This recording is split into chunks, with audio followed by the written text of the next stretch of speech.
Coldest night of the winter of 1891. High in the Montana mountains, the wind clawed through the broken walls of a dying cabin. Inside, a woman was coughing up blood, and beside her, a 7-year-old boy who hadn't spoken in 2 weeks. Outside, hooves on frozen snow, a carriage rolled to a stop at the door. A silver-haired woman stepped down, fur coat trailing across the white drapes. A folded contract pressed inside her leather glove. Miles away, in a vast ranch swallowed by darkness, a crippled man sat alone before a dying fire. Whiskey trembling in his hand. A cane leaning against his chair, eyes empty as the snow outside. He didn't know, nobody knew, that tonight a stranger was about to walk into that room, a bride. Promise written in blood, in snow, and in desperation. Say Rowan Vance married a woman he'd never met. The wedding happened on the coldest night of 1891. What they don't say is why a dying man chose hope, and why a desperate woman chose a stranger's ring. Nobody knew their fates were already tangled together. Long before Eleanor Vance walked into that frozen cabin, long before the contract was signed in desperation, the mountains had already decided their story. The sun broke over Montana when Seran stood alone. 2 weeks had passed since she became Mrs. Vance. 2 weeks wearing dresses that cost more than years. 2 weeks sleeping in beds soft enough to drown. 2 weeks married to a man who wouldn't speak. She pulled Eleanor's wool coat tighter against wind. Ranch spread below like a conquered kingdom. Barns and outbuildings stretched across snow-dusted fields. Cattle moved in dark clusters seeking morning feed. Smoke rose from the main house chimney. This was hers now on paper anyway. Wedding ring felt foreign and cold. She didn't remember choosing it from the box. Eleanor had simply placed it after the ceremony. Cold metal against even colder skin that night. A sound rose from below the barn. The door opened with familiar creaking wood. Figure emerged moving with uneven, painful steps. One hand gripped a cane tight and white. Even from this distance she saw his shoulders. The way he paused like the world pressed Rowan, her husband. The words still tasted strange and foreign, like a language she'd never learned properly. But was expected to speak every day. She watched him disappear into the barn. Probably avoiding her again at breakfast today. He'd gotten very good at that trick. Timing his days so their paths rarely. Eating alone in his dark study upstairs. Working when she visited her dying mother. Vanishing like smoke whenever she entered rooms. The wind picked up carrying pine smells. Snow and something else mixed in air. Manure maybe, or honest horse sweat. Working sense of a real ranch. So different from the mountain cabin smells. That had smelled like sickness and desperation. Like newspaper stuffed into rotting wall cracks. Like bread gone hard as stones. Her mother was warm now and fed. Doctor came twice, every single week. Danny had color back in thin cheeks. That was why she'd signed the papers. That was what actually mattered in life. But standing on this ridge alone now, wearing a dead woman's expensive wool coat, and a marriage that felt like shackles. Seran couldn't shake one persistent gnawing question. What had she actually agreed to do? She turned from the beautiful mountain view, started down the steep path toward barn. Her boots crunched through the morning frost. Ranch was waking up around her. She could hear men's voices drifting over. The clang of metal on metal.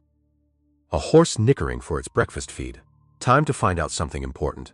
If her husband would actually talk today, or if he'd keep pretending forever that she simply didn't exist at all. He was already there when she arrived, sitting at the kitchen table with plate of food in front of him, still steaming from Betty's careful cooking there. Betty caught Seran's eye and winked knowingly, then disappeared into the back room quickly, giving them privacy for their first meal. "You're early," Seran said, sitting down across. "Didn't want to give myself time. Time to change my mind about this." She sat across from him carefully there. The table was smaller than the dining room's massive oak monstrosity upstairs. Intimate, you could actually see the person you were eating with clearly. They ate in silence for a few minutes. Pot roast and potatoes, simple but good. The kind of food that stuck to your ribs, and filled empty spaces, her mother Rowan said suddenly, surprising her. How? Treatment. The question surprised her completely there. He'd never asked before about her family. Better, the medicine is helping her breathe. It can breathe without that awful rattle. Rattle now, doctor says if she keeps improving, she might actually recover fully from the pneumonia completely. That's good. More silence, but not uncomfortable this time. Just two people learning how to exist. To exist in the same space together. Betty says you used to be able to track anything in these mountains. Rowan's hand tightened on his fork, showing showing strain at the memory there clearly. Betty talks too much. He cares about you. Yeah. Well, he pushed food around plate. That was before the accident, before everything. Seran leaned forward, showing interest in story. What happened really out there, honestly? He was quiet for so long she thought he wouldn't answer at all. Then I was tracking a mountain lion. Been killing cattle for weeks now. I went up into the high country. Country to find it. Storm came fast.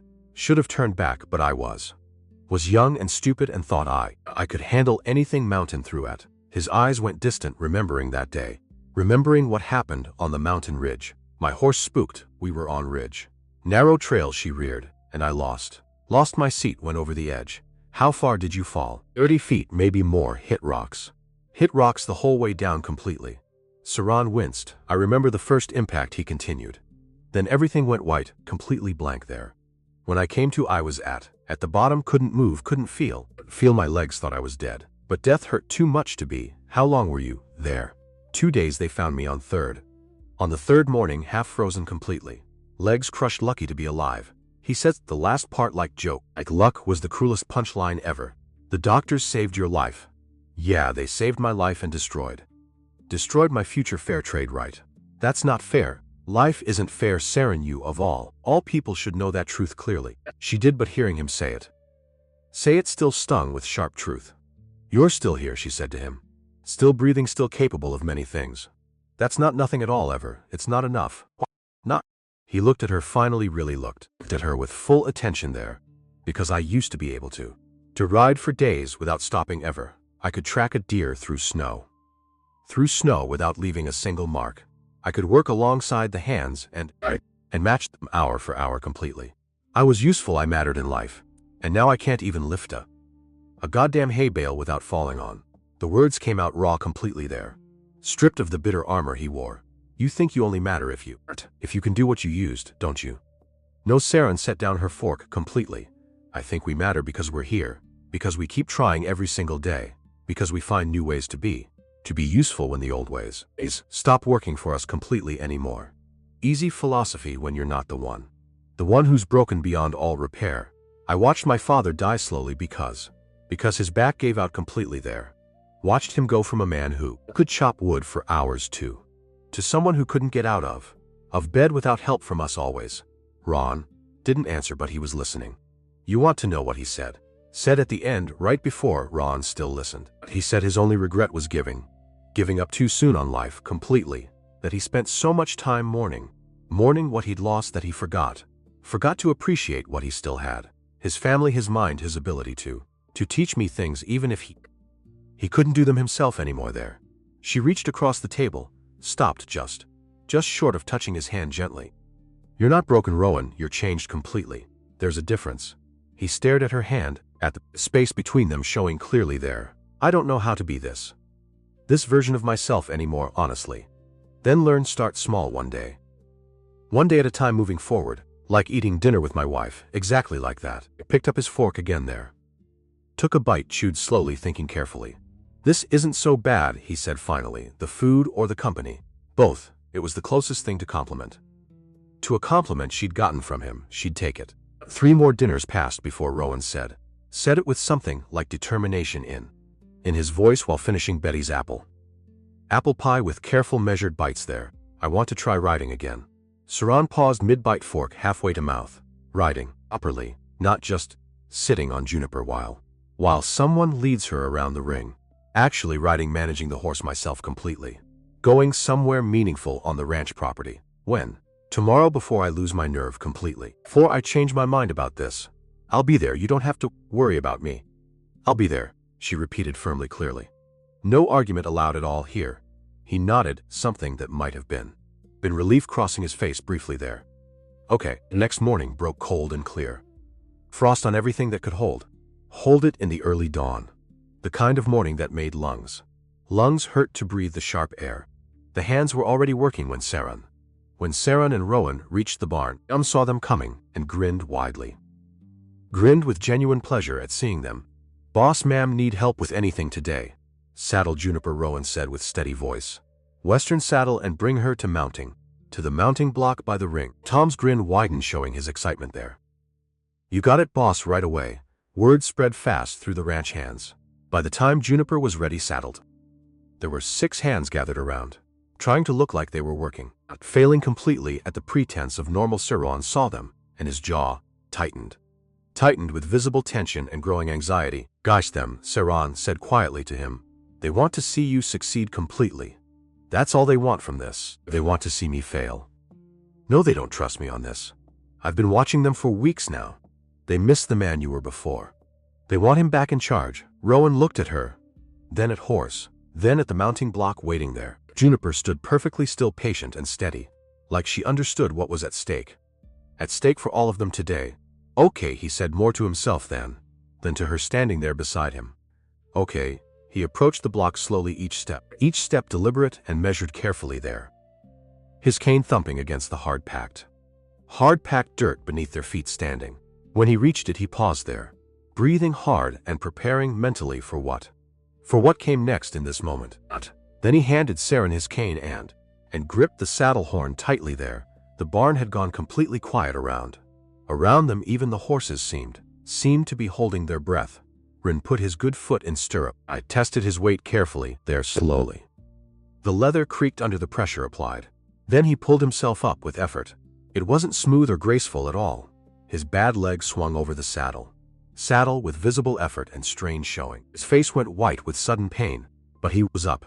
He was on the horse. Seran saw his hands shaking on reins, saw the sweat on his temples despite the cold morning air around them. How does it feel? She asked gently. Terrifying, his voice was tight with strain. Like I'm about to fall off completely. You're not going to fall at all. Juniper's got you right, girl. The mare shifted her weight just slightly. Just a small adjustment for his comfort. Owen's knuckles went white on the horn. Easy, Seran said. Breathe. You're okay here. You're perfectly safe on her back. Brennan stepped forward carefully, watching them both there.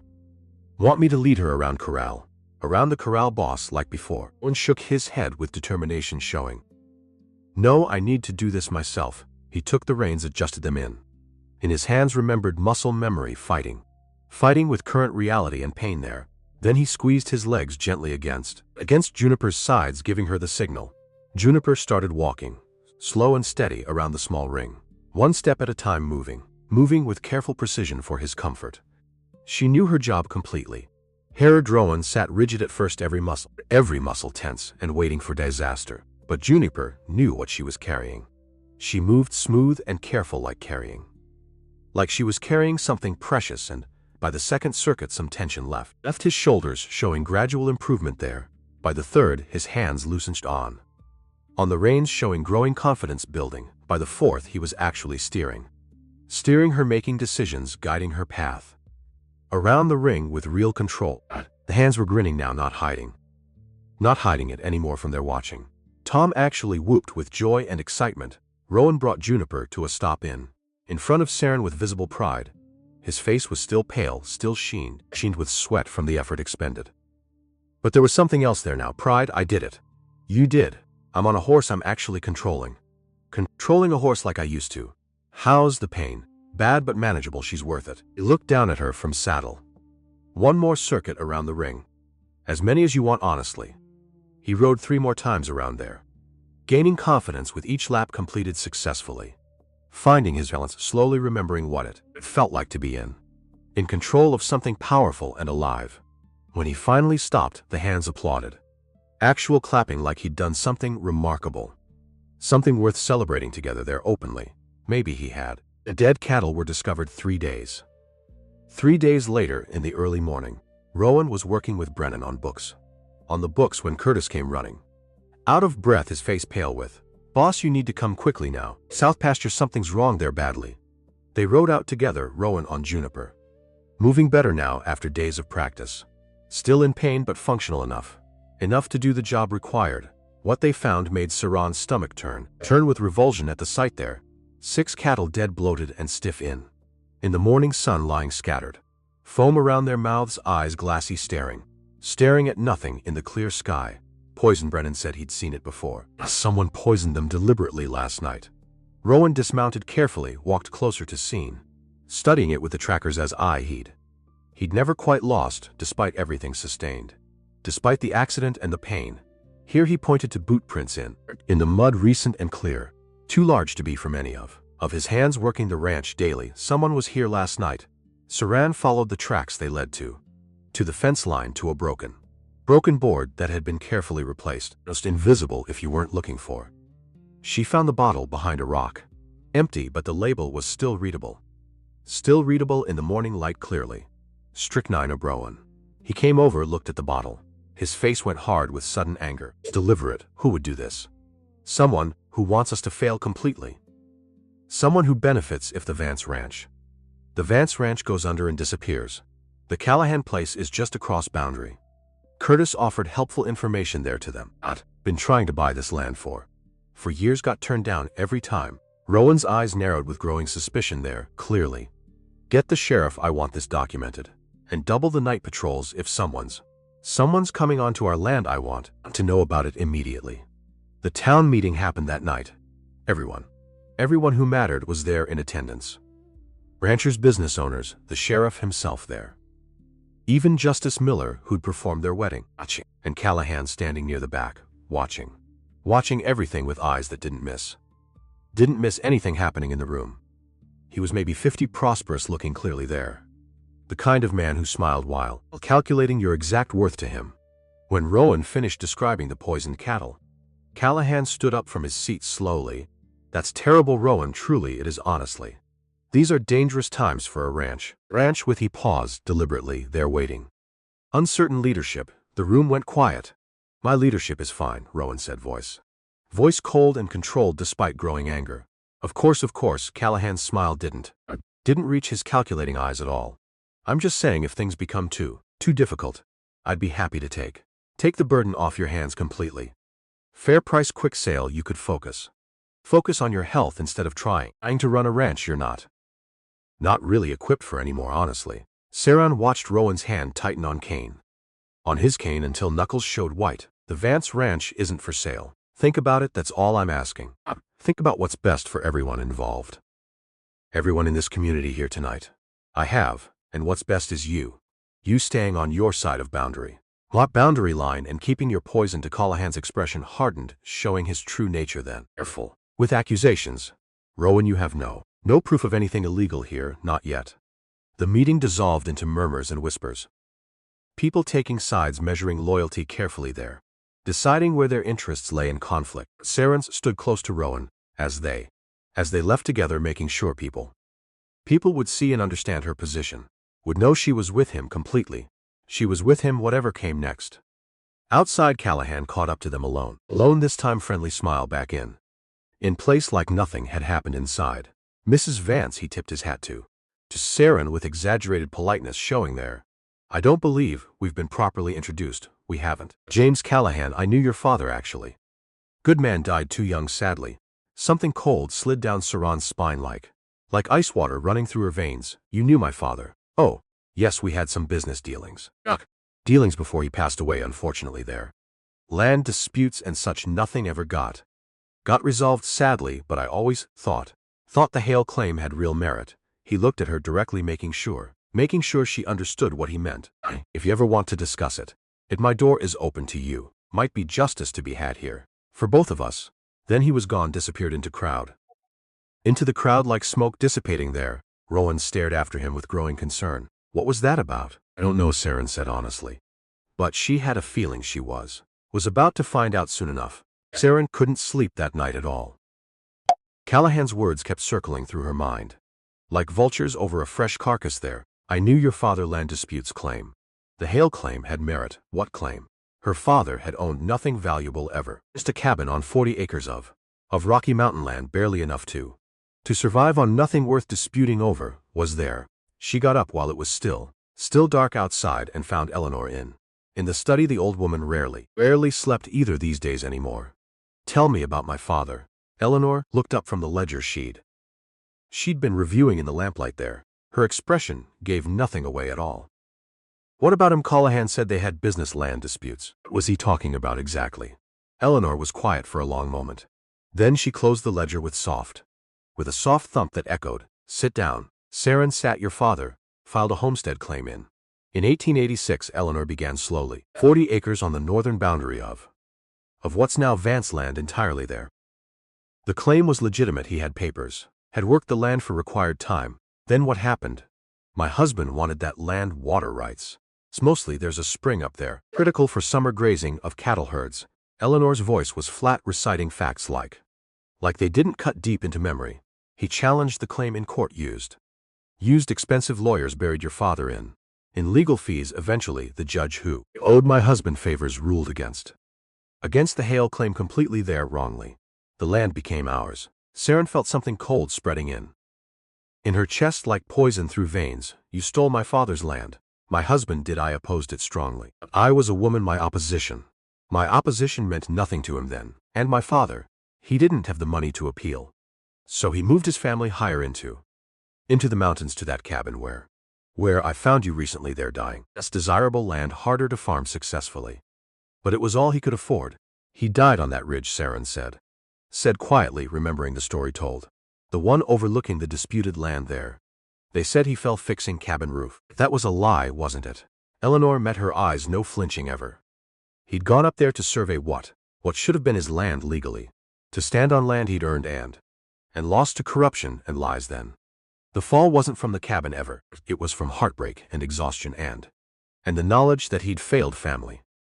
The room seemed to tilt around her. Everything she'd believed about her father's death.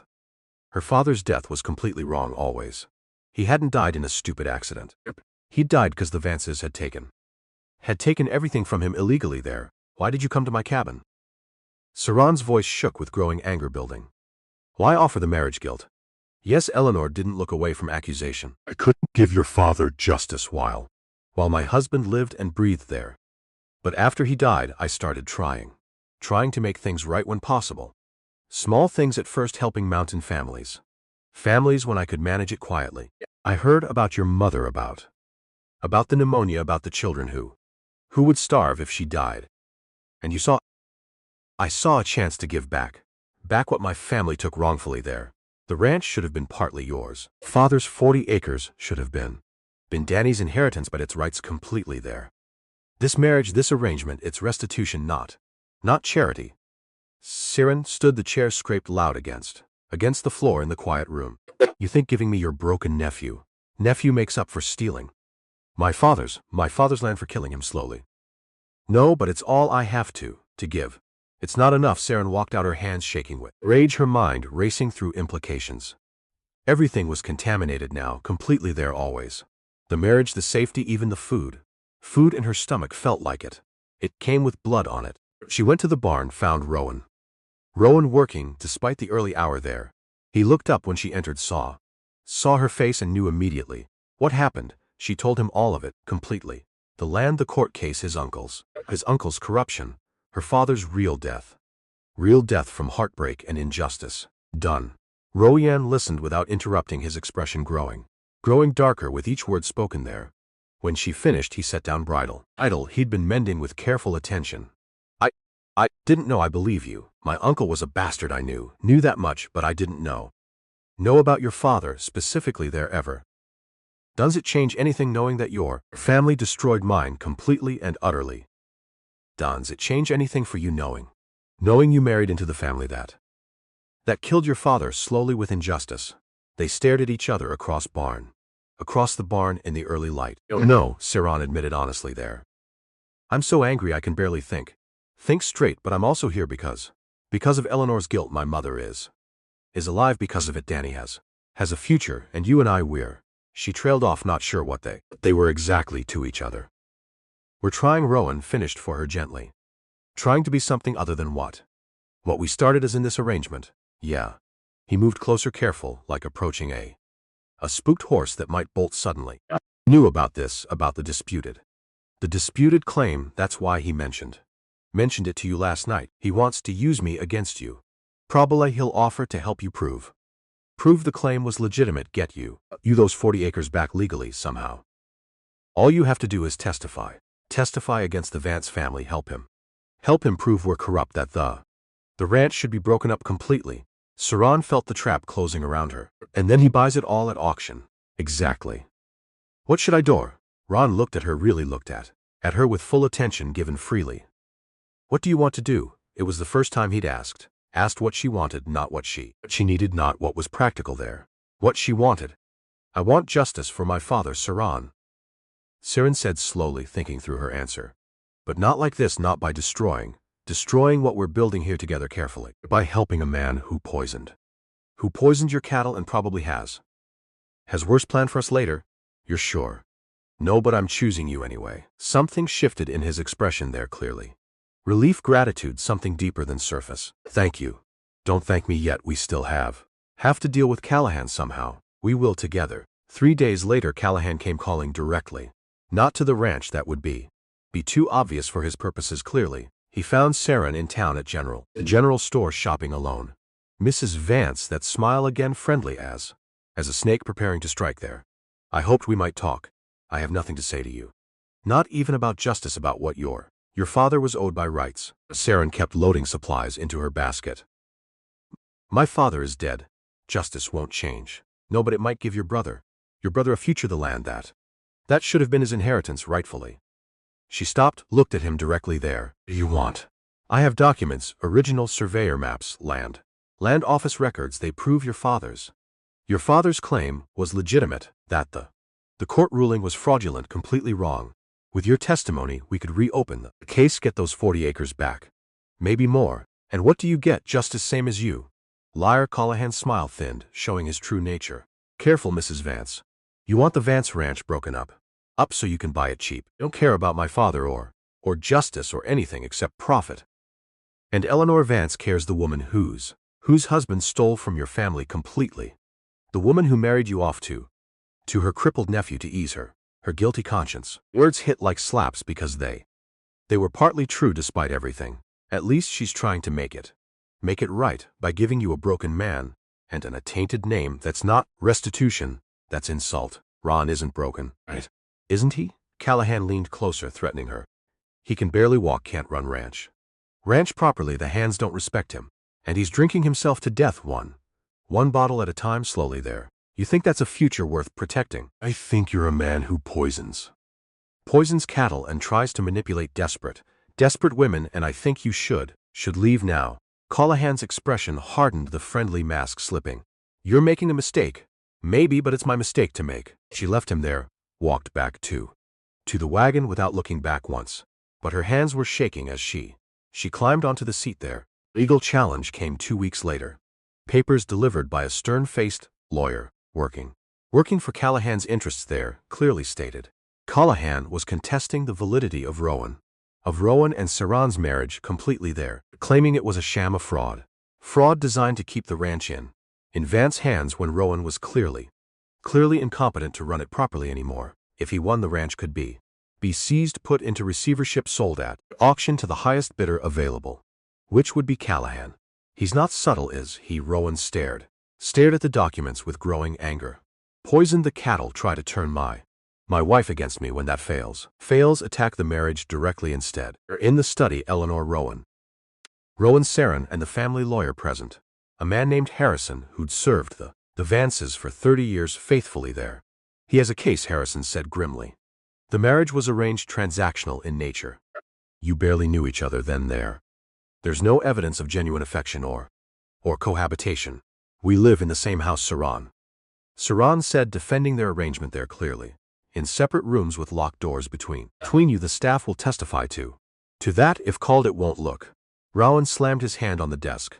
So what do we do? Prove the marriage is real, Harrison said. Public displays of affection, joint management of the ranch, evidence that you're functioning as an actual married couple. And he hesitated. And what Eleanor demanded impatiently there, waiting. A recommitment ceremony, public, witnessed by the community, new vows that make it clear this is a genuine marriage, not a business arrangement. Rowan looked at Seran directly there then. He wants us to get married again. Essentially, yes. The room went quiet. Seran thought about the first wedding, the cold ceremony, the glass shattering violently, the refused kiss and bitter words. Then she thought about kitchen dinners, about Rowan fixing Danny's toy horse at 3 in the morning, carefully working. About him defending her to Callahan publicly. Choosing to stay when leaving would have been easier for everyone. Okay, she said. Rowan blinked. Okay. Let's do it, get married again for For real this time with actual feeling. Seran, you don't have to. I'm not doing it because I have to, I'm doing it because I want to. She stood, walked around the desk, took his hand in hers gently there. You asked me what I wanted this. This is it, I want to choose. Choose you publicly with witnesses, with vows. Vows that actually mean something, because whatever this started, as it's become real. At least for Mayor Rowan stared at her, his gray-green eyes searching her face for truth there. You're sure, are you? He stood slowly, still gripping her hand like it was the only thing keeping him anchored to earth. I'm sure, I've been sure for weeks. Weeks, I just didn't know if you. He trailed off, couldn't quite say it. If you could ever see me as anything other than the man you were forced to marry. Seran reached up, touched his face, felt the stubble rough against her palm. I see you, Rowan, not the man. Man? You were not the cripple Callahan. Callahan calls you, I see you, the man who fights every day to be better than his pain constantly. The man who's patient with my brother. The man who shows up to dinner even when it costs him everything. I see you and I choose you. He kissed her then, right there in the study with Eleanor and Harrison. Harrison watching them with surprise showing clearly. It wasn't smooth, their noses bumped.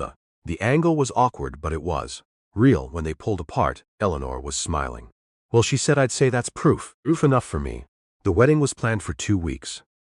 2 weeks later, spring had arrived, wildflowers blooming across the fields, everywhere showing the kind of day that made you believe in new beginnings and hope. Whole town was invited, not just as witnesses, but as a statement. The Vances weren't hiding, weren't ashamed of. This was real. Seran's mother helped prepare for the wedding ceremony. She was strong enough now to work actively. Color in her cheeks, life in movements. In her movements showing recovery from pneumonia. I never thought I'd see you married, she said, hemming the dress. Eleanor had commissioned for the special occasion. Not like this, not happy and choosing. I didn't think I would either. He's a good man under all that pain he carries every single day. He is. Her mother set down the needle, looked at her daughter directly with love. Your father would approve not of how it started, but of what you're building together here now, always. That's what he always wanted for you, to have choices, options, a life that wasn't just survival every day. I wish he could see this, maybe he can. The ceremony was held outside on the lawn in front of Maine House, mountains rising in the distance. Sky so blue it hurt to look. Justice Miller performed the ceremony again, but this time his expression was warm and genuine, showing real pleasure there. The ranch hands were there, all of them cleaned up, wearing their Sunday best clothes for the special occasion. Brennan stood as Rowan's witness, Betty as Seran's, with pride showing clearly there. Danny stood between them, holding the rings.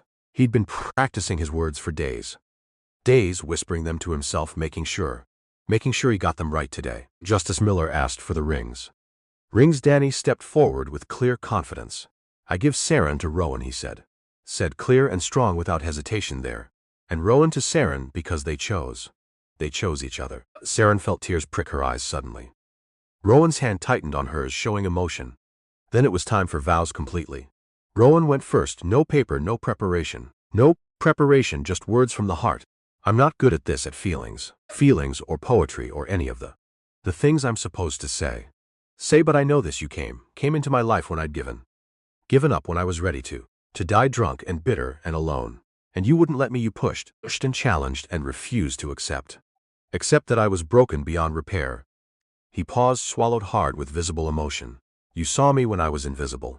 You needed me when I thought I had nothing left to give anyone. And you chose me, not because you had to, because you wanted to. So I choose you today, tomorrow, always. Always I choose you, Seran. She couldn't speak for a moment there. The words stuck in her throat completely. Then she found her voice. I married you the first time to save my family. I'm marrying you. You now to save myself, because you taught me that survival isn't enough, that there's more to life than just not dying every single day here. You taught me to hope again, to believe in futures instead of just getting through today, somehow surviving. She squeezed his hands. You're not broken, Rowan, you're transformed completely, and I want to spend the rest of my life watching you become whoever you're meant to be next. I choose you not despite your pain not because of your ranch or your name. I choose you because you're you, and that's enough. That's That's everything. Justice Miller was smiling then, clearly there. And by the power vested in me, I now pronounce you husband and wife again for real this time. You may kiss your bride. Rowan pulled her close, kissed her like he meant it, like she was oxygen, and he'd been drowning there. The crowd erupted, cheering, clapping with actual joy showing from everyone gathered there. When they finally broke apart, both breathless, Rowan rested his forehead against hers. Thank you, he whispered, for giving me a reason to live. Thank you for being worth living for. The celebration went late into the evening. Fiddle music, dancing, Betty's feast spread across tables for everyone to enjoy freely. Seran danced with Rowan, slow and careful, moving to rhythms only they could hear. Legs, she said. How is it? Hurts like hell. Don't care. She laughed, actually laughed. When was the last time she'd done that, honestly? We should sit down. Not yet. One more dance, then I'll rest. They swayed together, his hand firm on her back, her head on his shoulder, feeling safe and loved there. This was what she'd been missing her whole life. Not safety or security, or even love exactly. This coaching partnership, someone who saw her completely and stayed anyway, despite her flaws. Rowan, yeah, I love you. He stopped moving, pulled back to look at her with surprise showing. Say that again.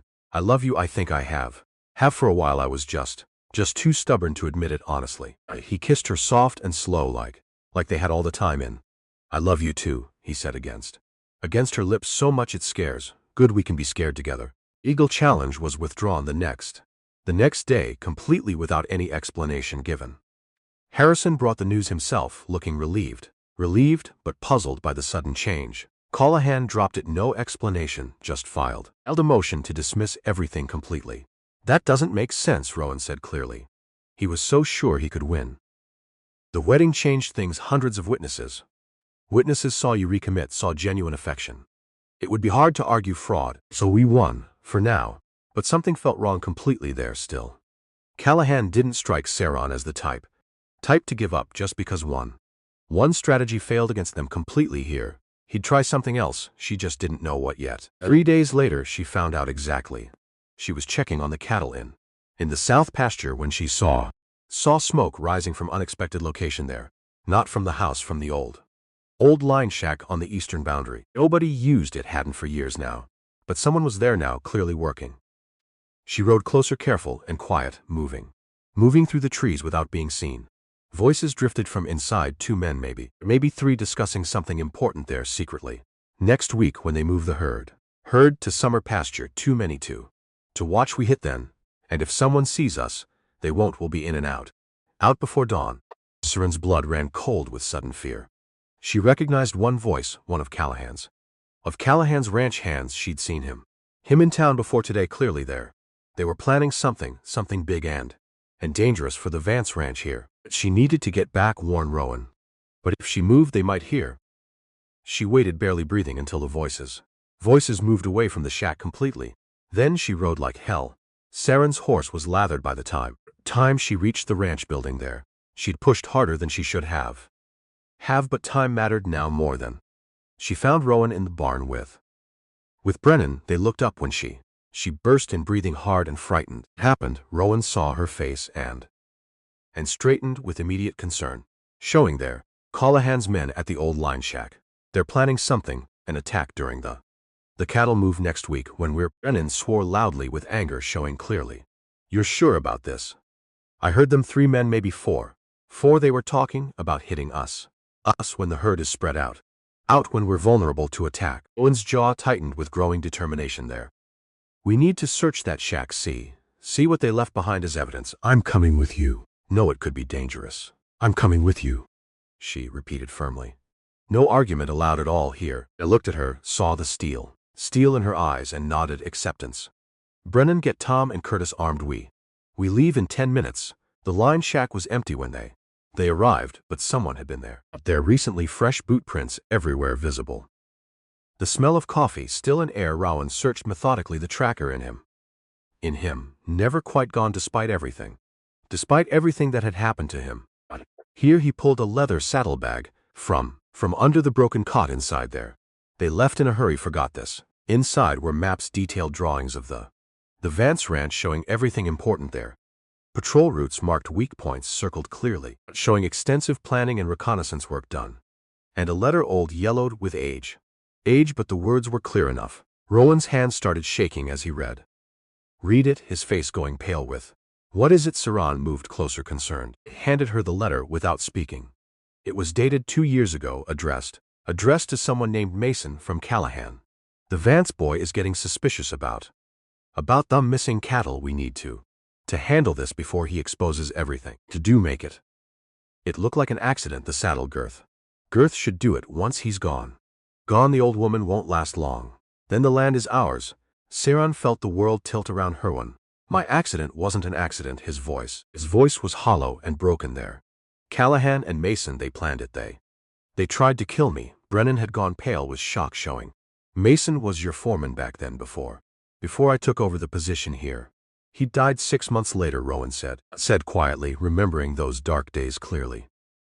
Kicked by a horse, they said. I always thought it was ironic that the man who never got injured suddenly dead from something so simple there. Maybe it wasn't an accident either, Seran said quietly with growing understanding there.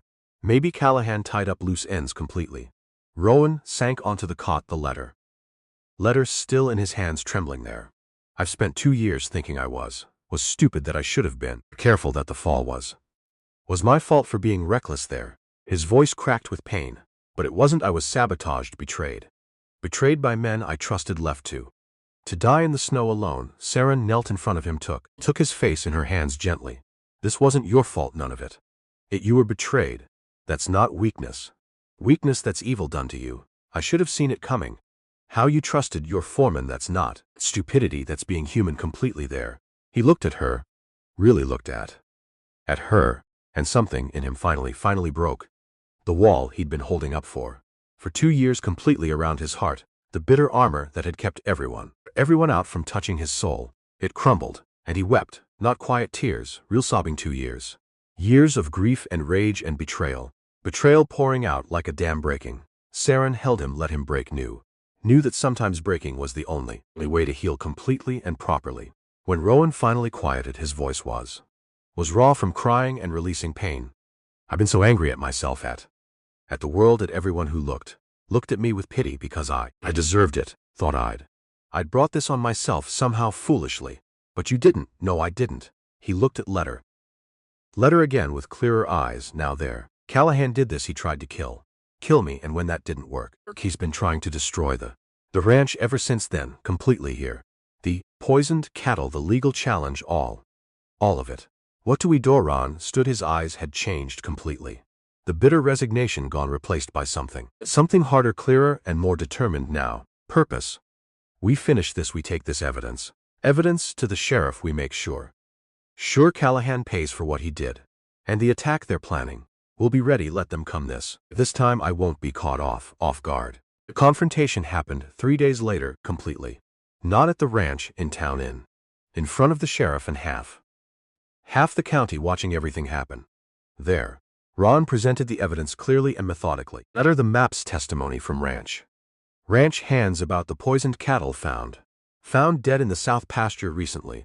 Callahan stood there with his lawyer present, face red, denying everything completely and loudly. That letter is a forgery. Mason is dead. He can't defend himself against these accusations made here today. The handwriting matches other correspondence you sent him. The sheriff said we checked. Then someone else forged both. This is a desperate attempt by a failing ranch to deflect blame from themselves. But the sheriff wasn't buying it at all, neither was the crowd gathered. Too many pieces fit too many coincidences. Coincidences explained by the evidence presented here. James Callahan, I'm placing you under arrest. Arrest for conspiracy to commit murder, destruction of property, and fraud. Callahan's face went from red to white. This is ridiculous. I'm a respected businessman. You can't do this to me. I can, and I am. As they led him away in irons. Callahan looked at Rowan with hatred. You think you've won? You're still a cripple, still broken. The ranch will fail eventually, with or without mayor. Rowan didn't flinch, didn't look away from the man who'd tried to kill. Maybe, but at least I'll fail on my own terms, not because someone sabotaged me. Then to the sheriff, make sure he stays locked up this time. He's dangerous. Count on it. That night Seran found Rowan on the porch staring at the mountains. You okay? I don't know, I thought I'd feel better knowing the truth, seeing him arrested, but I just feel tired, yeah tired. She sat beside him, their shoulders touching in the evening air, cooling now. You've been carrying this for 2 years. Blaming yourself, hating yourself, that doesn't go away just because you know the truth now, clearly stated. How long does it take? I don't know, but you don't have to do it alone anymore. Turned to look at her with love showing clearly in his eyes. I love you, I know. I said at the wedding, but I need you to know, really know. No, you saved my life, Seran, not by marrying me, by refusing to let me stay dead inside. Saved mine too, gave my family a future, gave me a reason to be something more than just a survivor. He kissed her, soft and slow, like they had all the time in. Come to bed, she whispered, you need rest. You actually stay this time. Time not in your room with door. I haven't locked that door in weeks, I know, but I was afraid to assume I'm yours, Rowan, for as long as you'll have me, then you're mine forever. 3 months passed. Summer settled over the ranch like a warm blanket there. The cattle grew fat on mountain grass. The hands worked hard and complained little. The ranch prospered under Rowan's careful management, and growing confidence shone. He rode daily now, still in pain but functional, managing the land like he was born to it, which he was. Seran worked beside him, learning the business, making decisions, earning the respect of men through competence and refusal to back down from any challenge presented there. They were happy as two people who'd started in darkness could. Then Rowan's leg got worse. It started small, a limp more pronounced than usual, needing the cane more often, taking longer to recover after riding for hours on the ranch. Then, one morning, he couldn't get out of bed. The pain was so bad he couldn't even speak, just lay there with his face gray and his breathing shallow and labored from the strain. Dr. Harrison came immediately. The examination took an hour. When he finally emerged from the bedroom, his face was grave with bad news. The old injury has developed an infection deep in the bone. It's been building for weeks, maybe months now.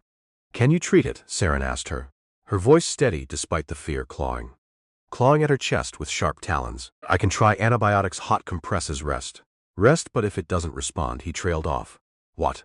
Amputation might be necessary to save his life. The word hung in the air like a death sentence pronounced there clearly. Seran felt the floor drop away beneath. No, there has to be another way. There might be, but it will take time, and there are no guarantees. How long? Weeks, maybe months. He'll need constant care. The pain will be severe, and even if we save the leg, he may lose more function, may not be able to ride again. Seran looked toward the bedroom where Rowan lay suffering in terrible pain there. Does he know? I told him. He asked me to send you in. Rowan was propped up on pillows, his face still gray, but his eyes clear and looking directly at her. You heard? Yes, I need you to do something for me. Anything, leave. She stared at him, completely shocked there. What? Take your settlement, the $5,000. Take your mother and Danny, and go start over somewhere else, somewhere you won't be tied to a man who can't even get out of bed. Rowan, no. I'm serious. His voice was hard and cold, like winter steel cutting deep. You married me to save your family. You've done that. They're safe. You've fulfilled your end of the bargain. Now go before you waste your life taking care of someone who's only going to get worse. Seran felt fury rise up hot and like fire in her chest. Don't you dare, Seran. Don't you dare try to push me away because you're scared, because you think you're doing me a favor. You don't get to decide what I can handle. You don't get to choose for me. I'd lose my leg. I might never ride again. I might be completely useless. You think I'm here because you can ride, because you can work. You think I fell in love with your legs. She moved closer, fierce and furious there. I'm here because you taught my brother that broken things can be fixed, because you defended me when the town called me a gold digger, because you get up every morning despite the pain and try anyway. I'm here because I choose to be not because I have to, because I want to.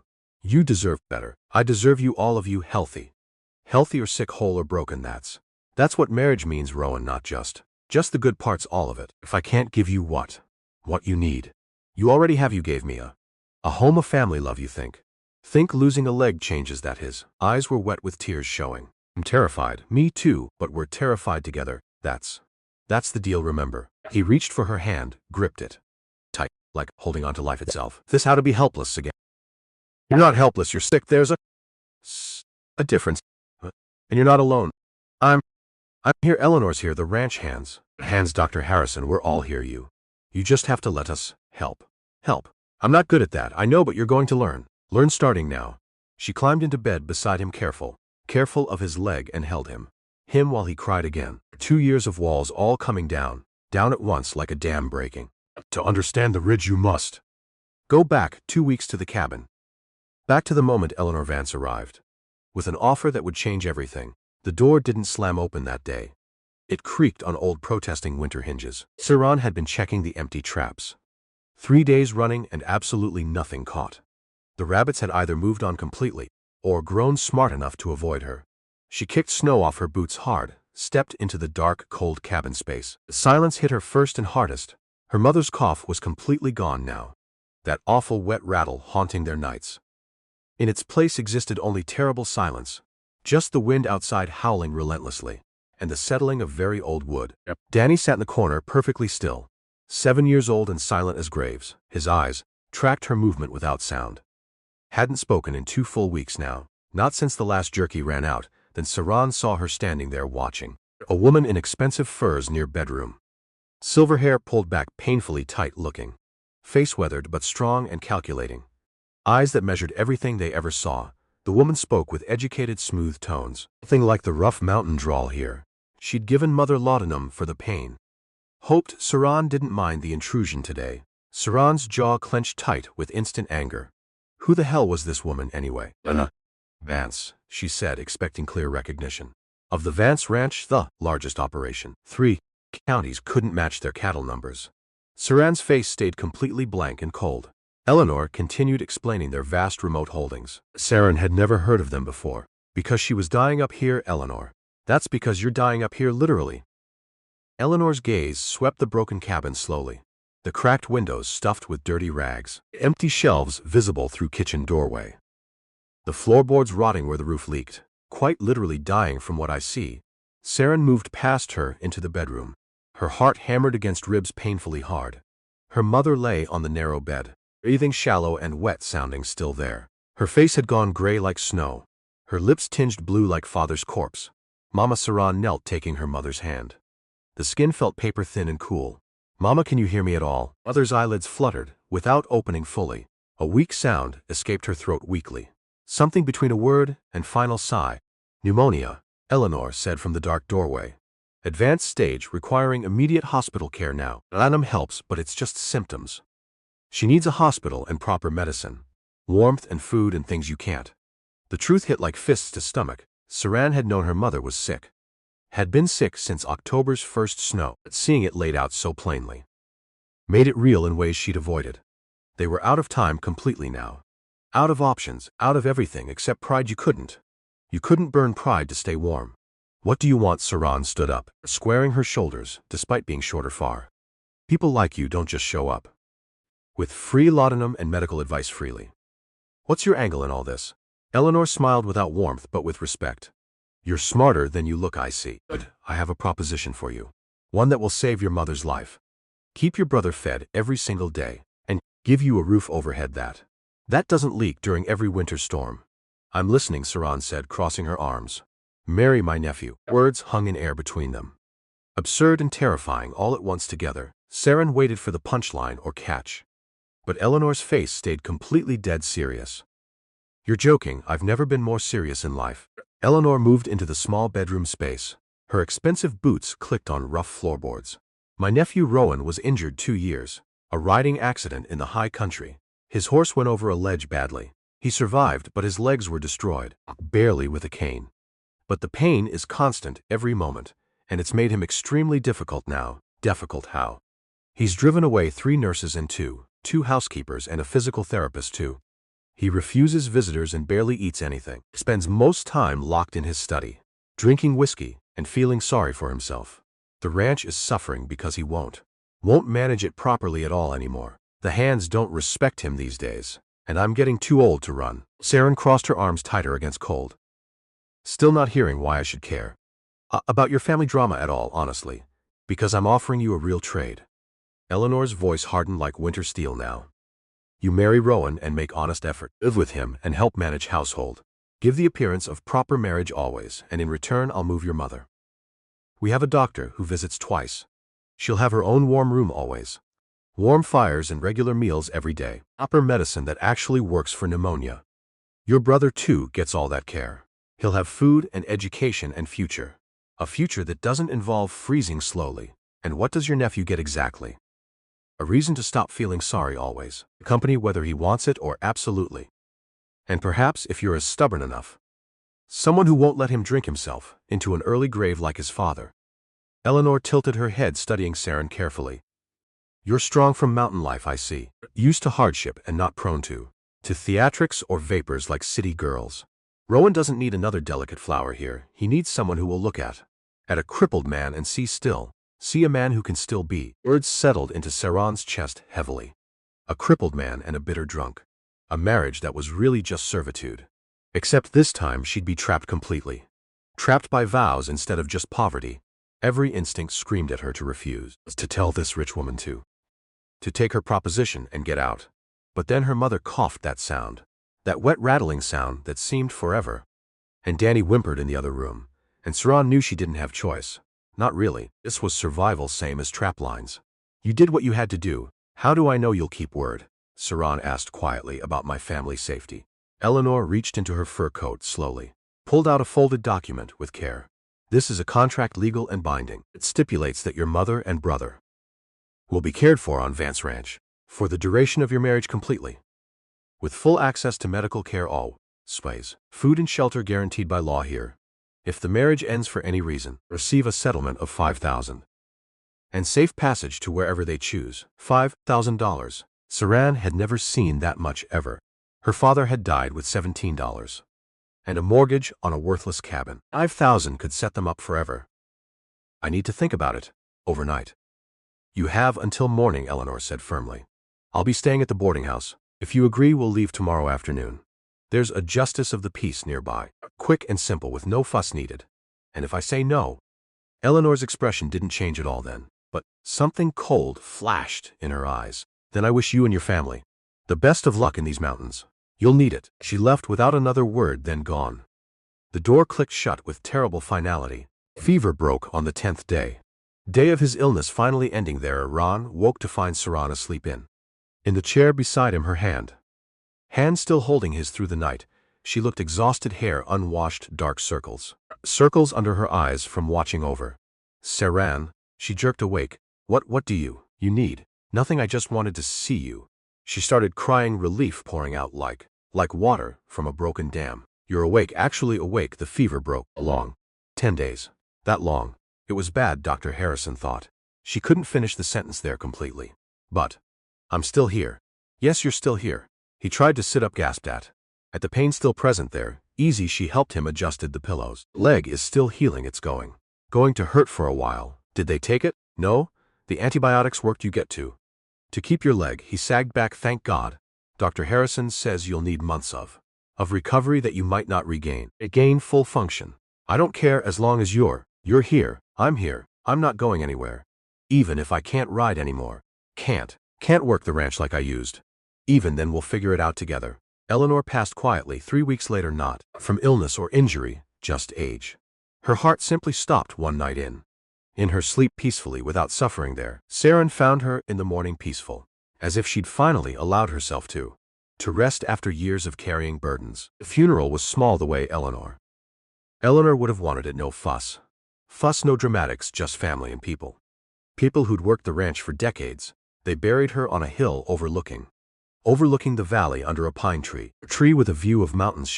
Rowan spoke, his voice steady despite grief. She saved me more than once when my parents died, when I was drowning after the accident, and when she brought Seran into my life, she saved me again. I hope she knew that she made a difference, that she mattered. After the service, he and Seran stood alone at the grave in silence. She left you a letter, Seran said. Dr. Harrison gave it to me. This. Duran opened it, read silently, his expression shifting as he absorbed her words. What does it say? That she's proud of me, that she's glad I found you, that the ranch is in good hands. He folded it carefully, and that she's sorry for everything, for the way she arranged things, for the pain. Do you forgive her? Yeah, I do. She did what she thought was right, and she was right about you, about us. They stood in silence for a while then Rowan said, let's go to the ridge, the one where I fell. I think it's time. The ride took most of the afternoon. Rowan moved slower now, still healing, but determined to face his past completely. When they reached the ridge, he dismounted carefully, stood looking out at the valley below, stretching to horizon there. I used to hate this place, hate what it took from me. And now I see it different. This place tried to kill me, but it also brought me. You changed me into someone who could appreciate what I have, instead of mourning what I lost. He scattered Eleanor's ashes on the wind, watched them drift out over the land she'd protected her whole life there. Thank you, he said to Eleanor, to the mountain, to whatever forces had brought him through darkness into light. Seran stood beside him, her hand in his, gently holding him steady there. I have something to tell you. He looked at her. What? I'm pregnant. The words hung in the air, huge and terrifying and wonderful all together. You're sure? Dr. Harrison confirmed it yesterday, about 3 months along. Rowan pulled her close, his hands shaking with emotion and overwhelming joy there. A baby, we're having a baby. Are you happy? Terrified, happy, overwhelmed, all of it. He laughed, actually laughed with pure joy. A baby, God, Seran, I don't know the first thing about being father, neither do I about being mother. We'll figure it out, same way we've figured out everything else, together. Winter came early that year, the first snow falling in late November there. Seran was huge by then, moving slow and tired, complaining about everything constantly. Rowan waited on her hand and foot. Foot drove her crazy with his hovering. I'm pregnant, not dying. I know, but you're carrying our child. Child, let me help. You're impossible. You love me anyway. Unfortunately, yes. The baby came during a storm, not the dramatic blizzard of legend, just steady snow that piled up quiet and deep around the ranch house. Dr. Harrison was there, and Betty and Seran's mother helping with the birth. Rowan paced in the hallway, wearing a track in the floorboards with worry. The baby's cry finally came. He nearly broke down the door getting. Seran lay exhausted in the bed, hair plastered to her face, looking more beautiful than he'd ever seen her, and in her arms a tiny red-faced creature screaming her displeasure at the world around her loudly and clearly. She's perfect, Seran whispered. Rowan moved closer, stared at the baby with wonder and overwhelming love showing. She's so small, she's strong, listen to those lungs working. He reached out, touched one tiny hand. The baby's fingers wrapped around his, and he was lost, completely, utterly lost. Hello, Hope, he said softly, welcome home. Spring came again, as it always did. Ranch thrived under Rowan and Seran's joint management, a partnership that worked because they'd learned to trust each other, to lean on each other's strengths, to forgive each other's weaknesses. Danny was 9 now, learning to work cattle, talking non-stop about horses and in roundups and the 40 acres that would be his when he came. Seran's mother lived in the small cottage they'd built near the main house, happy, healthy, spending her days spoiling her granddaughter with endless love there. Hope was 6 months old, fat and happy, already showing signs of her mother's stubbornness and her father's determination. Evening, Rowan and Seran sat on the porch, watching the sun set over the mountains they'd grown to. Hope slept in Seran's arms. Danny was in the barn with Tom, learning to repair tack with patient hands. Everything was quiet, peaceful. Do you ever think about how we started? Seran asked. Sometimes, not as much as I used. Do you regret any of it? Rowan considered the question, really considered it. I regret the pain, the bitterness, the time I wasted being angry, but I don't regret where it led. Don't regret us. Even though it started as a transaction, and especially because of that, if it had been easy, if we'd fallen in love at first sight, we wouldn't have built what we have, wouldn't have learned to fight for each. Seran shifted Hope in her arms. The baby made a small sound, but didn't wake from her peaceful sleep. Sometimes I think about all the things that had to happen for us to end up here. My father losing his land, Eleanor's daughter dying, your accident, Callahan's greed, all this pain and loss and tragedy, and I don't know if I'm supposed to be grateful for it, or Or angry about it both maybe. Owen took her hand, the gesture automatic. Automatic now natural after all they'd shared. I think we can be both grateful. Grateful for what we have angry about. About what it cost, that's just being. When did you get so wise? I married well. She laughed, flatterer, truth teller. They sat in comfortable silence, the kind that comes from years of learning. Learning each other, of building something real. Real from broken pieces scattered everywhere before. The town still talks about us, you know, Seran said about the marriage. Marriage that started as a bargain and turned into a legend. Let them talk, we know the truth.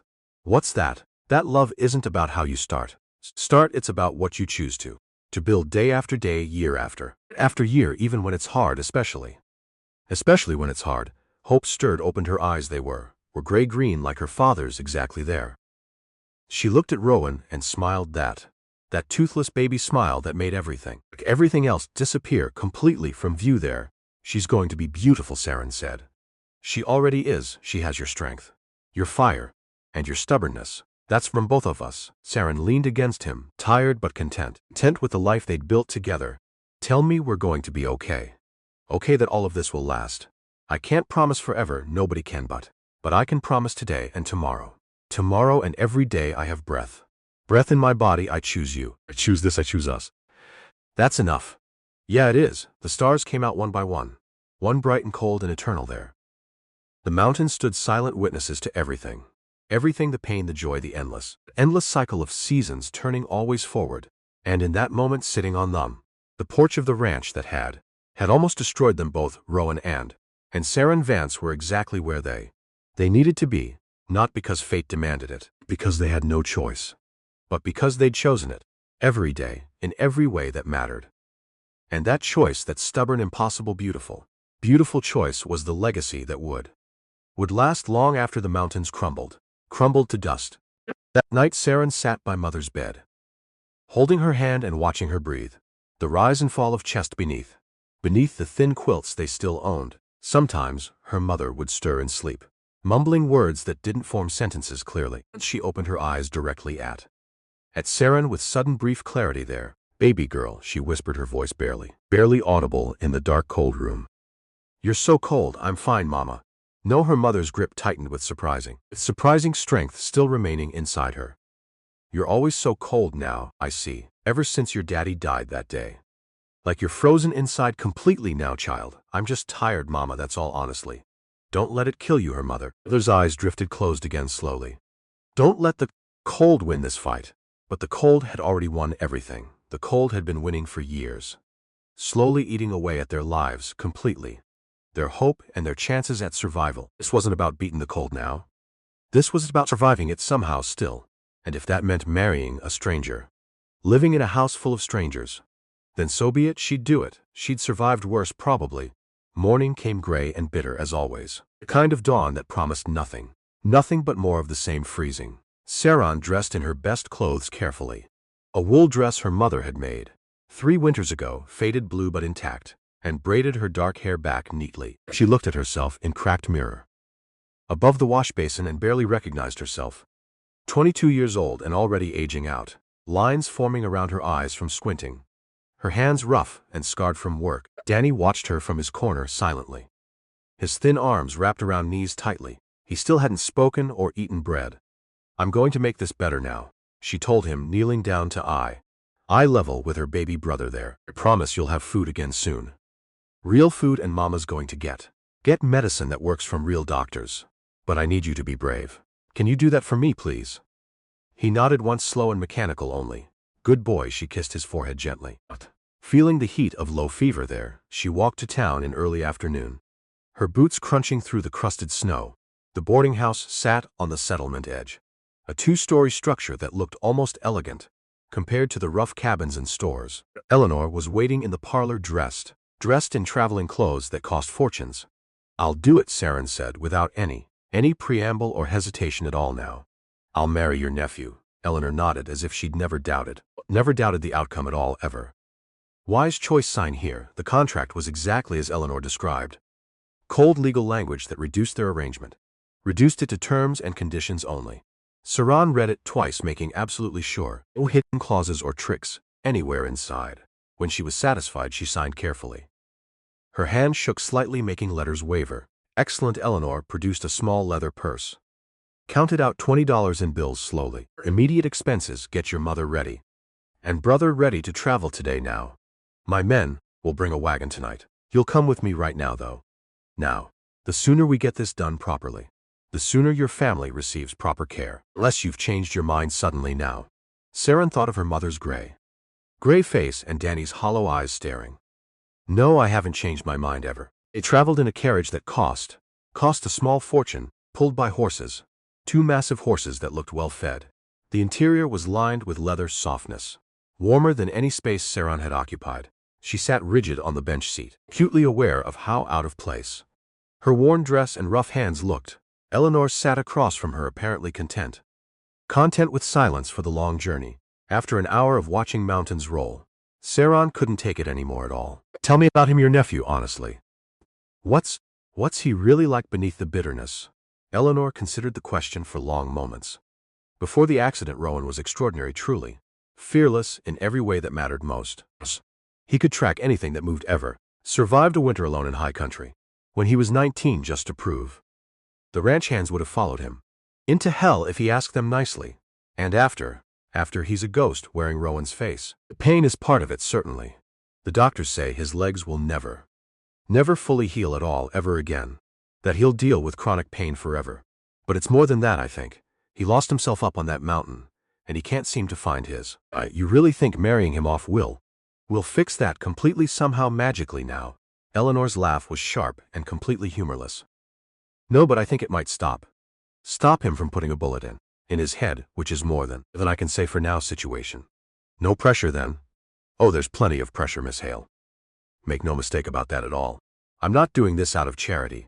The Vance Ranch is my legacy entirely, and I need Rowan functional enough to run it properly when I'm gone. If you can help make that happen. Wonderful for everyone involved here today.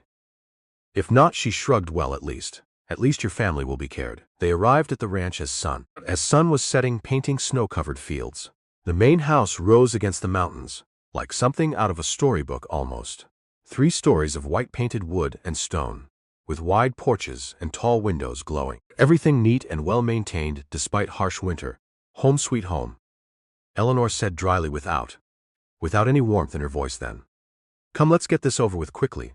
Inside the house was even more impressive. High ceilings and polished wood floors everywhere. Furniture that looked like it belonged elsewhere. A fire roared in a massive fireplace, throwing heat that Seran felt like force. Staff appeared from various doorways suddenly then. A housekeeper in a crisp white apron.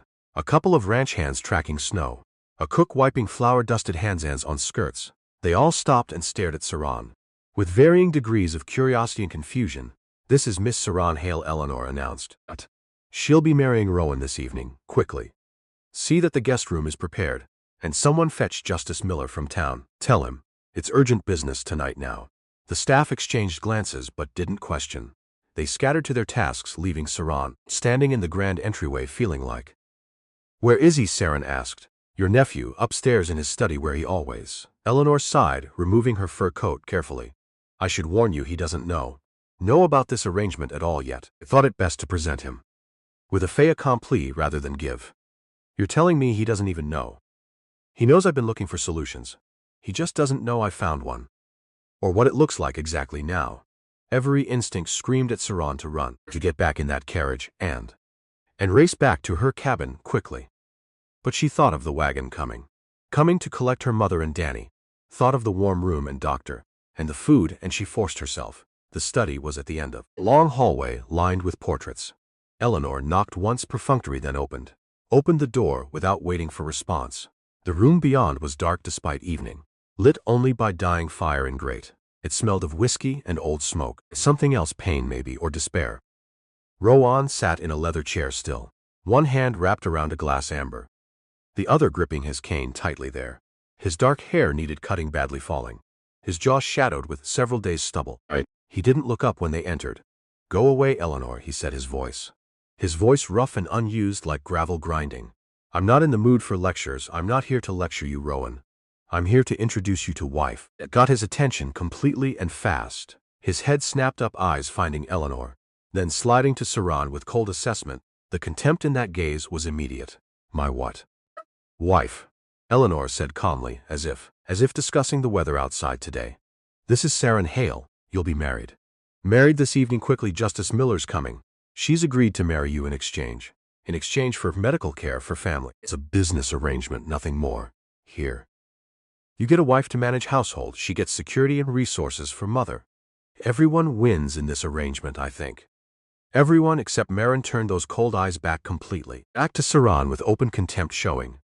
Let me guess you're from one of those falling apart cabins up in mountains, starving and desperate enough to agree to marry a cripple you've never met.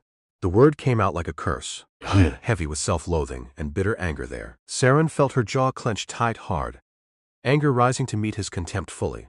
Actually, she said, her voice steady despite the rage building in her chest. I agreed to marry a cripple I've never met to save my mother. The fact that you can't walk properly makes you easier to outrun when you. Silence dropped over the room like blankets. Eleanor's eyebrows rose with clear surprise showing. Rowan's expression shifted from contempt to something that might have been surprise briefly, then hardened into something much, much worse. Get out, he said quietly and dangerously. Rowan Eleanor started. I said, get out now, he hurled. He hurled the whiskey glass at fireplace. It shattered against the stone in spray. The flames jumped higher for a moment, fed by the alcohol burning there bright. I don't need your charity, Eleanor, ever, and I sure as hell don't need some mountain rat playing nursemaid because you bribed her into it completely. The ceremony was quick and perfunctory only. Justice Miller looked uncomfortable the entire time, standing by the fireplace with worn Bible. Do you, Rowan James Vance, take this woman to be your lawfully wedded? Pause that stretched too long uncomfortably. Seran's heart hammered against her ribs painfully. Then I do, flat emotionless like he was agreeing to sign a contract, nothing more here. And do you, Seran Hale, take this man to be your lawfully? She looked at Rowan's profile there hard, at the hard line of his jaw, the bitter set of his mouth forever. She thought about her mother's labored breathing, about Danny's silence and the trap lines that had come up. She thought about cold and hunger and the slow death of hope entirely. I do. Then by the power vested in me, I now pronounce you husband and wife. You may kiss the bride now. Please, and turned to look at her then. For the first time since she'd entered, his expression completely unreadable and cold still. We can skip that part entirely. Seran felt relief and humiliation wash over her in equal measure at once. Fine. By me, she said quietly back. Justice Miller looked between them with expression that suggested he'd seen plenty of reluctant weddings, but this one might take the prize for worst ever. Still, he produced a marriage certificate quickly. Had them both sign it with witnesses, along with Eleanor and 2 ranch hands. Just like that, it was done forever. Seran Hale was now Rowan Vance, married to a man who could barely. Eleanor produced glasses of champagne for toast, but the celebration was perfunctory at best. The ranch hands mumbled congratulations that sounded more like condolences for the dead. Your family should arrive within the hour, Eleanor told Seran with businesslike efficiency showing clear. I've had rooms prepared for them already.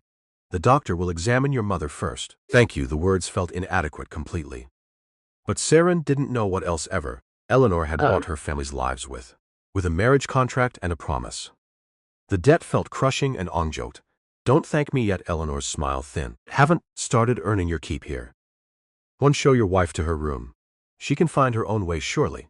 Rowan Eleanor said something in her voice. Something that made him stop and turn.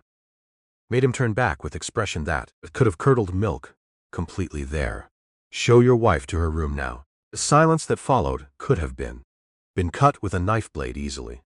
Seran saw the muscles in Rowan's jaw work as he gripped his cane, until his knuckles went completely white there. For a moment she thought he'd refuse. He'd tell his aunt exactly where she could shove her orders today. Instead, he jerked his head towards stairs. Follow me, he said without any warmth. He didn't wait to see if she complied with his cold command. Just started toward the staircase with that awkward limping gait that was somehow worse to watch because you could tell it cost him everything always. Pride and pain fighting for dominance with every single step he took forward. Seran followed him up the stairs quietly, acutely aware of the ranch hands watching, of Eleanor's calculating gaze tracking their slow progress. The stairs were clearly agony for him. He took them one at a time, his weight on the cane and banister, his breathing harsh by the time they reached the second floor, landing completely. Seran wanted to offer help desperately but suspected that would go over badly. About, as well as a punch directly. He led her down a hallway different from the one Eleanor had used. This one darker with less formal portraits. Family photos and hunting trophies displayed there. The accumulated history of the Vance bloodline. He stopped at a door near the end and pushed it open. "This was my mother's room," he said without looking at her at all. "It connects to mine through that door." He pointed to a door on far. "Keep it locked always, I will too. With any luck we can go days without seeing each other at all." Seran stepped into the room, carefully watching. Another space of impossible luxury here completely, with a canopy bed and window seat, overlooking the snow-covered fields stretching far. It was beautiful and cold and felt nothing like home at all ever. "Anything else I should know?" she asked, turning back to find him still standing in the doorway watching her carefully. "Any other rules for this arrangement exactly? Stay out of my way completely always. Don't expect anything from me ever again. For God's sake, don't try. Don't try to fix me like broken. I'm not some project for you to work on because you're bored here. Wouldn't dream of it." Seran crossed arms. "You've made it very clear you're perfectly happy being miserable, always like this." His eyes flashed with sudden anger there. "You don't know anything. About what I? Yeah, you mentioned that already clearly today. You don't know me. I don't know. I don't know you were strangers playing house. Playing house for money, I get it." She moved closer to the door then. Close enough to see the gray shadows. Shadows under his eyes the way pain had carved deep lines into face. "But you should know something important here. I didn't agree to this arrangement because I had better options available anywhere. I agreed because it was this or watch my family die slowly starving. So I'm going to make the best of it, even if you're determined to make that as difficult as possible for me always. We don't have to like each other.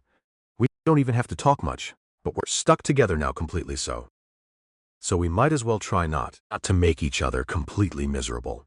She didn't wait for a response there. Just stepped back and closed the door. Door in his face, hearing the lock click into place with finality that echoed through the empty room loudly. Outside she heard him stand there quietly. For a moment longer than necessary perhaps. Then came the uneven thump of cane. As he walked away from her door, Seran sank onto the bed still wearing Eleanor's green dress and finally let herself feel the full weight of what she'd just done to herself. She was married to a man who hated her, living in a house full of strangers, bound by a contract that felt more like a prison sentence than partnership. Her mother would get medicine immediately. Danny would get food and warmth and safety from the mountain winter killing. That was what mattered most of all. That was what she'd keep telling herself, night after night in this beautiful room, till maybe she started to believe it. Seran woke to the sound of voices. Low, urgent, unfamiliar tones in the hallway. For a moment she didn't know where she was exactly, her mind still caught in the dream of cabin, the familiar creaks and drafts and smells. Then she remembered the contract, the man who'd rather drink himself to death than look at her even once today. She threw off the heavy quilts quickly, moved to the door, pressing her ear against the wood, carefully listening. Two women were talking, their voices carrying that particular pitch of gossip, dressed up as concern for others. Never seen anything like it, honestly, ever. A wedding with no celebration at all. No family, just that poor mountain girl, looking like she'd rather be anywhere else. Can you blame her really, though, honestly? Married to a cripple who barely acknowledges she exists at all in this house. Eleanor's lost her mind if she thinks this will fix anything broken here permanently. She'll hear you talking like that. Seran stepped back from the door quickly, her jaw tight with sudden anger rising. So that was how it would be. The staff already pitying her completely already writing off the marriage as another of Eleanor's failed attempts to salvage her nephew from his darkness. She'd dealt with pity before many times, had seen it in the eyes of townspeople when her father died young. When her mother got sick with pneumonia, it became clear they were starving. Pity was just contempt wearing a much softer mask to hide behind always. She dressed quickly in her own clothes, the worn blue dress feeling more honest than Eleanor's expensive green wool yesterday. She opened the door carefully. The hallway was empty and quiet now. Cowards, downstairs she found the kitchen through sheer determination and the smell of coffee brewing somewhere warm and inviting. The cook, a round woman named Betty, been introduced briefly at the wedding, looked up from a massive stove with surprise showing on her kind face. "Mrs. Vance, you should have rung for service. I'd have brought breakfast to your room like a proper lady, Mrs. Vance." The name felt like a costume that didn't fit right at all ever. "I can come to the kitchen fine. Where's my family right now exactly?" "East Wing, like Mrs. Eleanor said yesterday. The doctor's with your mama right now. Been there since dawn broke this morning." Betty poured coffee without asking first, then set it in front of Seran with a plate of biscuits still warm. "Your brother's in the room next door. Haven't seen him come out yet today." Seran grabbed the coffee and a biscuit, headed for the East Wing without another word to Betty standing there watching. The house was a maze of hallways and rooms, but she followed the sound of voices until she found right door standing open, showing her mother. Inside, her mother lay in a bed 3 times the size of the cabin, propped up on pillows, while a gray-haired man in spectacles listened to her chest with a stethoscope carefully. "Mama." Her mother's eyes opened clearer than they'd been in weeks of sickness there. "Seran, baby, you look different somehow today." "I'm fine." She moved to the bedside, taking her mother's hand in both hers. "How are you feeling right now, honestly?" "Like I can breathe." Her mother's smile was weak but genuine there, clearly. "This nice doctor says I've got a fighting chance if I rest and take the medicine he's giving." The doctor straightened, removing the stethoscope with professional efficiency showing clearly there then. "Dr. Harrison, your mother has advanced pneumonia. But it's not too late for treatment. I'm prescribing a regimen of antibiotics immediately and bed rest for at least a month of complete recovery. She'll need to stay warm, always eat regular meals, and avoid any physical exertion for at least a month. After that, we'll reassess her condition completely." A month, 4 weeks ago, Seran had thought her mother wouldn't last 4 days. "Thank you." "Don't thank me. Thank Mrs. Eleanor there. She's the one paying my fees here." He packed his instruments into a leather bag with practiced movements. "I'll check on her again tomorrow morning. Sure she takes all the medicine. Even when she starts feeling much better. Pneumonia has a nasty habit of coming back if you don't finish treatment." After he left, Seran sat with mother, just holding her hand and listening carefully, listening to her breathe with less struggle. The sound was still wet, still labored, but better, definitely better. And he carried the wooden horse everywhere, always. It wasn't much to look at, honestly, just a carved figure worn smooth by small hands over the years completely. His mother had made it years ago, back when things were better for everyone, back when their father was alive, and the cabin had food and pantry. It was the only thing from their old life that had survived completely. The move to the ranch house yesterday. Seran found him in the corner of his room with the horse between his feet on the floor there. One leg had broken clean off completely. He wasn't crying, just staring at it with those 2 large eyes watching. "Danny, what happened here?" He didn't answer, hadn't spoken since that first whispered word to Rowan about the real horse in the stable. Progress, but fragile, easily shattered like wood, like the toy. Seran knelt beside him, carefully there watching. "Did you drop it somewhere today?" A small knot. "It's okay, we can fix it somehow. I'll get some glue from somewhere." But Danny was already shaking his head. He picked up the broken piece carefully, tried to fit it back to body. It wouldn't hold it all there properly. His face crumpled with silent grief showing. Seran pulled him close against her chest.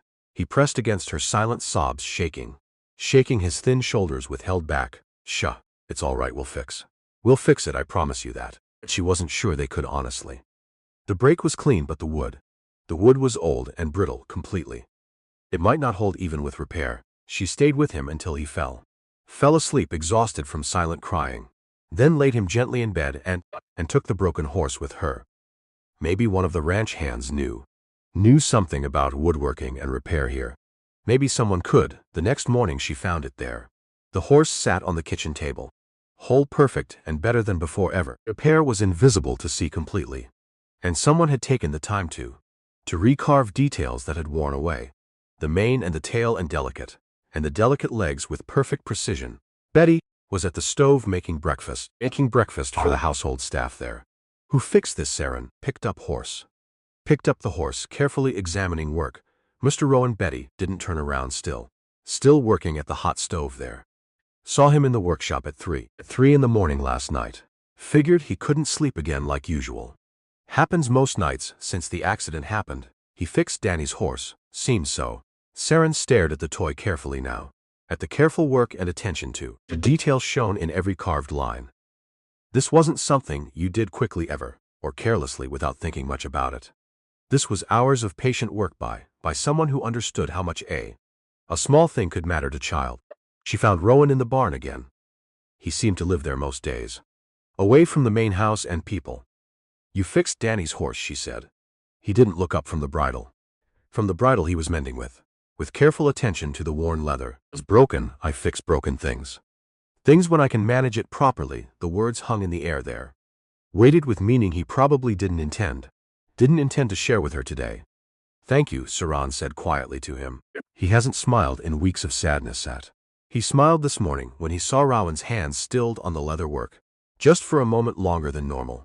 Don't read into it at all ever. I just hate waste. Liar. That got his attention finally completely there. He looked at her surprised by accusation. You could have ignored it completely today. Fix it with glue and hope only. But you didn't do that at all. You spent hours making it perfect again. That's not about waste, that's about caring. You don't know anything about me. I know you're in pain every day. I know you can't sleep well nights. I know you hide in this barn because it's easier than facing people who pity you for your injuries sustained. And I know you spent half night fixing a broken toy for a 7-year-old boy you barely know it all here today. She set the horse on the workbench between them carefully there. So maybe you're not as dead inside as everyone to think completely. She turned to leave him there alone. Seran. She stopped. He'd never used her name before ever. Your brother Danny, he whispered to me. About Juniper, about horses in the stable. About wanting to learn to ride. I know. That's good that he's talking again slowly. Even a little bit helps him heal. It is. Rowan went back to the bridal work. But something in his shoulders had softened, just slightly, showing change there. The kitchen, he said quietly without looking. Night at 6:30 if you want, honestly. Not the dining room, it's too formal. Too formal for what we need here. It wasn't quite an invitation, really, honestly. More like a reluctant concession to necessity. But it was something. I'll be there, Seran said to him. Kitchen dinner didn't happen that night. Or the next night after that one. Or the night after that either completely. Seran showed up at 6:30 each evening. Betty would set 2 places carefully expecting both of them to eat together. Seran would sit and wait patiently there. The food would get cold on plates. Ron wouldn't come. By the 4th night Betty stopped pretending. She knew the pattern now clearly there. He's not coming, honey, you know that. Know that, right, she said to Seran. I know. Seran pushed her untouched plate away from her place. But I'll keep showing up anyway nightly. Why? Because eventually he'll run out of reasons. Reasons not to come down here. Betty smiled, sad but warm completely there. Stubborn, that's good for you. He needs stubborn in his life now. On the 5th day Seran was visiting her mother when she heard commotion. Men's voices, sharp and urgent, coming clearly. Coming from the barn area outside loudly, she ran. The scene inside made her stop short with shock and immediate concern. Rowan was on the ground, flat on his back in the dirt, his cane 3 feet away from reach. A bale of hay toppled beside him. 5 ranch hands stood in rough circle. Frozen, completely not helping at all there, not moving, just staring with expressions caught between concern and awkwardness, showing clearly. Brennan was there with Tom and Curtis. 2 others she didn't know by name, all of them looking at Rowan like he was a problem they couldn't solve without breaking him further somehow. Rowan's face was white, his jaw clenched so hard she could see muscles jumping with the strain of pain. His hands gripped the dirt like he was trying to hold world in place through sheer will alone. Boss Brennan started carefully there, watching him. Let me help you up somehow. Don't. One word clipped and sharp completely. Touch me at all ever. You can't get up on your own. I will just give me a goddamn minute to recover. But he couldn't. She could see it in the way his legs wouldn't cooperate with his commands there. The way his left leg was twisted at an angle that looked wrong. Spasm maybe, or something much worse. The men shifted, uncomfortable, waiting for orders. Orders that wouldn't come from him today. Seran didn't think, just moved forward quickly. She pushed through the circle and knelt.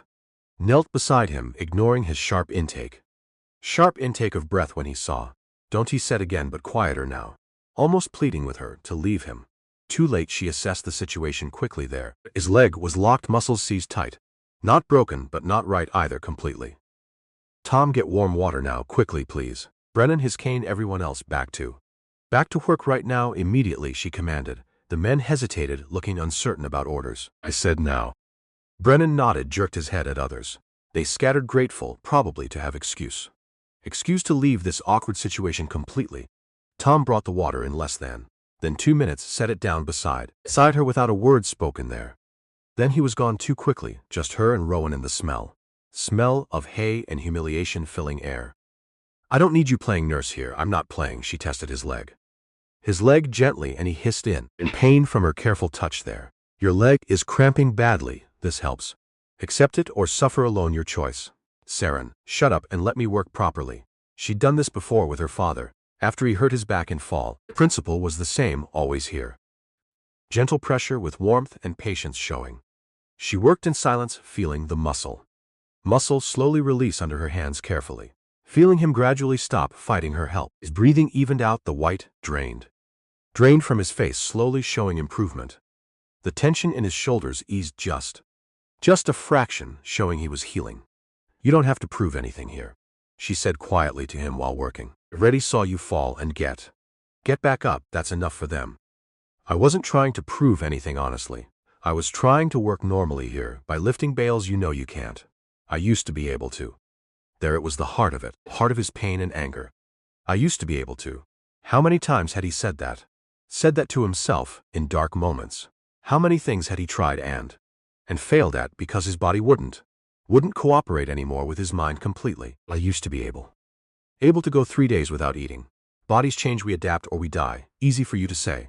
No, it's not, she met his eyes directly with her own gaze. Nothing about survival is easy for anyone. We do it anyway because alternative is giving up completely, and I don't think you're actually ready to do that, no matter what you. The muscle released fully, she felt it go completely under her hands. Owen let out a breath he'd been holding back, sagged against the ground. Can you stand, she asked him gently. Give me a minute. She handed him the cane, stayed close enough to help if he needed, but far enough away that he could keep his pride intact somehow still. He got to his feet slowly, carefully there, using the cane and the wall and sheer determination to get upright again. When he was finally vertical, he looked at her with something different. Thank you. 2 words. But they sounded like they'd cost him everything to say aloud. You're welcome. They stood there in the barn together. Light filtering through gaps in the walls. Dust motes drifting in the beams of sunlight coming through the spaces between. The kitchen, he said finally, quietly, there. Tonight 6:30 I'll actually show up. Show up this time, I promise you. You better. He almost smiled, almost there, showing briefly. Fair warning, I'm terrible company always. I've noticed that already clearly today. This time he did smile, just barely. But it was there.